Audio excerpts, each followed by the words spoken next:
the most up-to-date injuries that we have. I'm sorry that we're getting this so late out on Saturday, but I wanted to make sure that we have every piece of information that we can grab.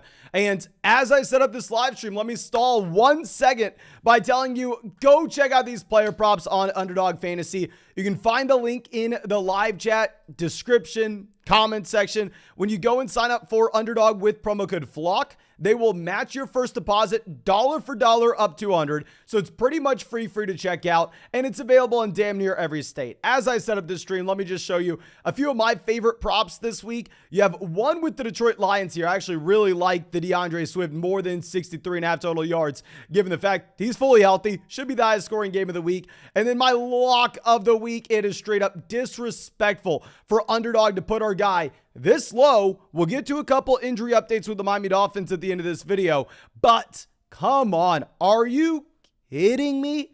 Jalen Waddle, 64.5 receiving yards. Disrespect. Go take the more than there. Please make sure that you do. And I think that should be about it. Let's go through. Let's start diving into these injuries. And let's start it off with Rondale Moore. The Arizona Cardinals are, I don't want to say the unluckiest team in the NFL this year with injuries, but it has been brutal. You lose DeAndre Hopkins for the first 6 weeks with the suspension. Then the second that you're getting DeAndre Hopkins back in, Zach Ertz goes down for the year. Hollywood Brown goes down for a stretch. Then you're getting Hollywood Brown back in, and then Rondale Moore exits this offense immediately. I think that this is probably a pretty good piece of news for Hollywood in particular. Outside of that, I don't think it plays too much into effect of how we start the Arizona Cardinals players, but you are a little bit more excited about Hollywood Brown himself. And now going over to our next guy, we're going to have Deontay Johnson going to play. If Deontay Johnson was going to miss, then at that point, George Pickens would be intriguing. But right now, this is supposed to be the lowest scoring game of the week, according to Las Vegas sportsbooks, between the Pittsburgh Steelers and the Baltimore Ravens. So in reality, no interest in anybody here. I think you avoid Deontay. I think you avoid Pickens. But now J.K. Dobbins is someone that you shouldn't start in this game, but you should be watching closely. I'm going to maintain our stance that we've had for pretty much 2 months now. You're not starting a Baltimore Ravens running back. They've been using a 3-man running back by committee. And if there is one guy that was going to break them out of that 3-down running back by committee, it's Mr. J.K. Dobbins. I think J.K. Dobbins is the one guy who could do it. So definitely make sure that we're monitoring the usage here, because maybe this is someone we can start in week 15. But Kadarius Toney going to be officially out. With Toney out, obviously Hardman on the IR.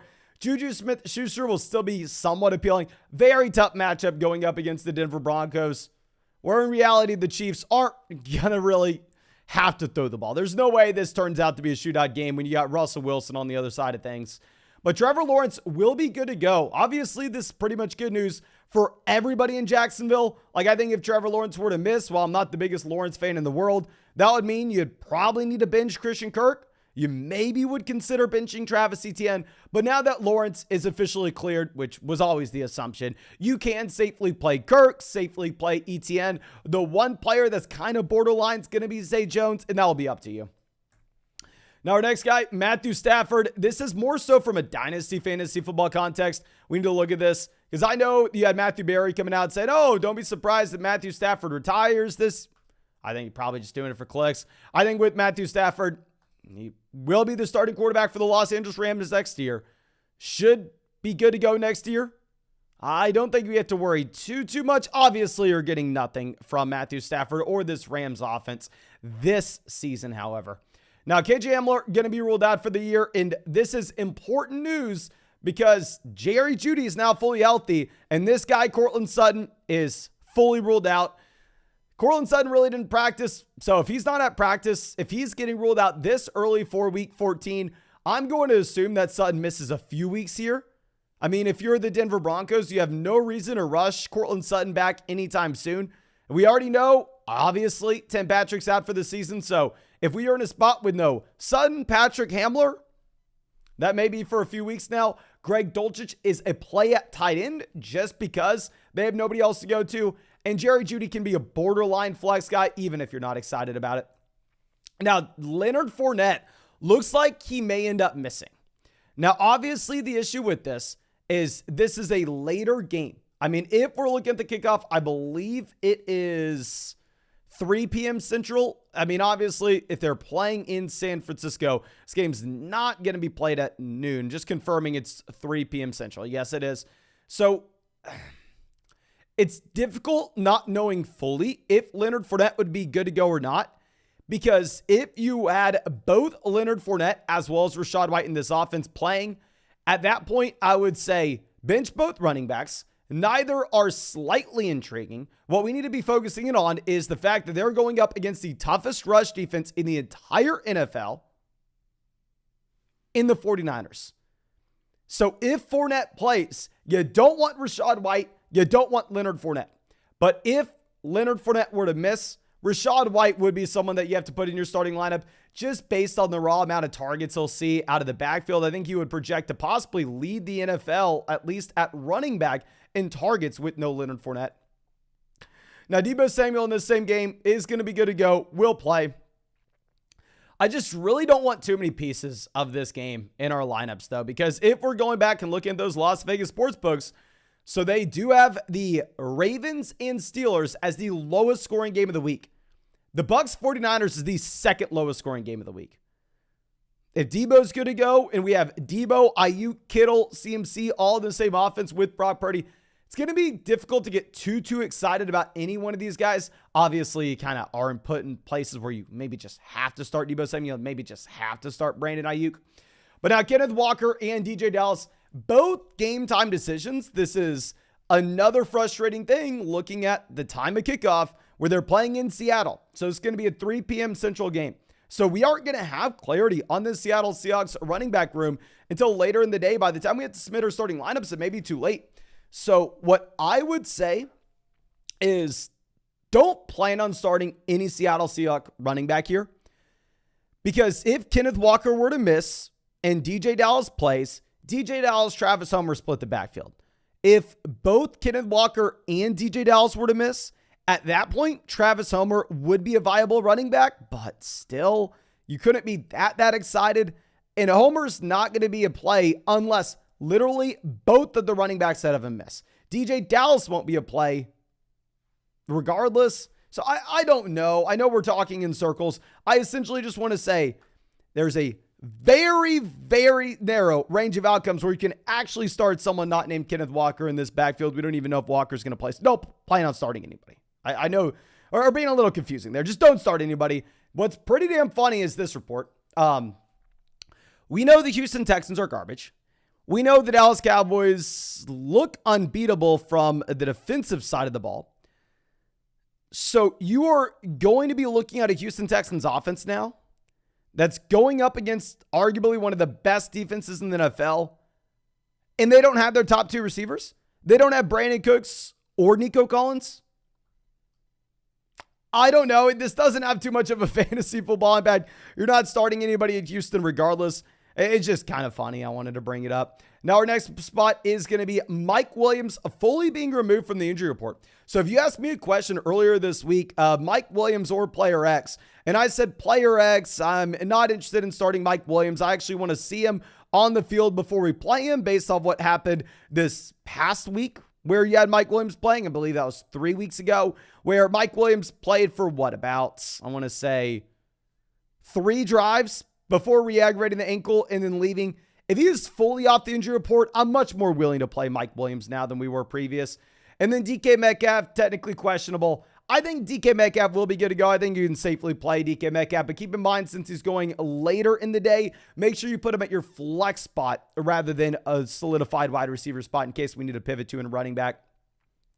Now, DeAndre Swift, not on the injury report. I know we had some people earlier in the week worried about DeAndre Swift with the ankle showing up, I believe, on Wednesday's injury report. Nope, DeAndre Swift, safe play. Do not worry about it whatsoever. And you also have Jamal Williams, good to go. I think you could actually play both running backs. I mean, going back to what we were discussing previously with this Detroit Lions-Vikings game, this is projected to be the highest scoring game of the week. We've seen Jamal Williams and DeAndre Swift both score touchdowns together in multiple games at this point.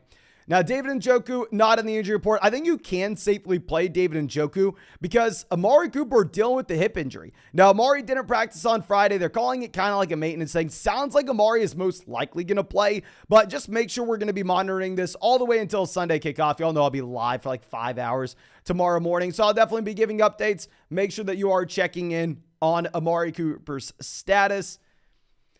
I think Deshaun Watson's going to elevate someone in this offense eventually, whether it's this week, next week. I don't know how long it's going to take for Deshaun Watson to come in and actually turn things around. I don't know. Start David Njoku, monitor Amari. You can possibly start Amari. David Bell was removed from the injury report. Maybe good for our best ball teams, but from a redraft perspective, you're not starting David Bell. Now, going over to Miami with the lock of the week of Tua Tagovailoa, Jalen Waddle connecting for Jalen Waddle at 63.5 receiving yards.